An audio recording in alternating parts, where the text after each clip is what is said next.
quand nous étions, certains d'entre nous, dans le petit quartier, il y avait en salle de TP un écorché. Certainement, beaucoup d'entre vous se souviennent de cet écorché qui nous donnait donc l'image du corps humain.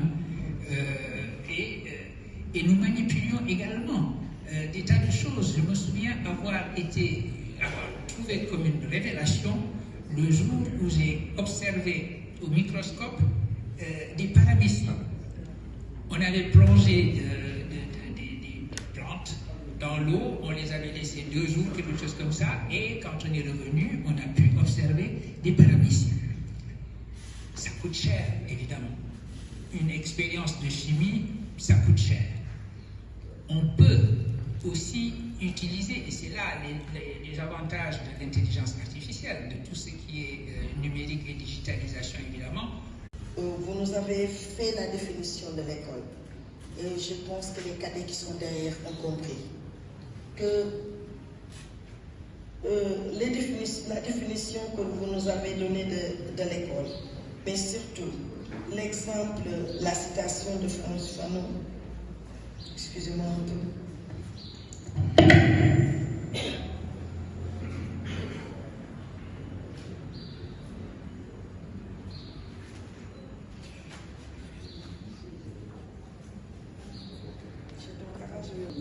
Il a aussi souligné dans son diagnostic le problème des classes moyennes.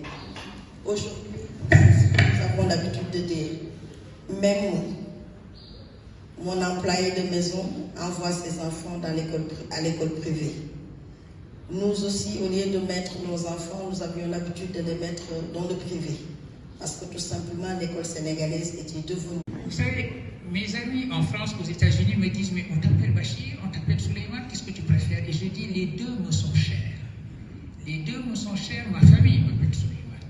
Mes amis, justement ici, avant vous, c'est là que ça a commencé, m'ont appelé Bachir. C'est quand je suis arrivé en 6e et qu'on donnait la totalité des noms que beaucoup de gens se sont rendus compte que j'avais comme middle name, comme nom, deuxième prénom, Bachir, et Bachir est devenu le prénom par lequel mes amis m'ont appelé. Donc je dis, vous choisissez, parce que les deux me sont aussi intimes, et d'ailleurs, certains d'entre vous m'appellent Jules, également. C'est le cas de Seydou Badial que je citais tout à l'heure. Parlant de sport, ou même Julio.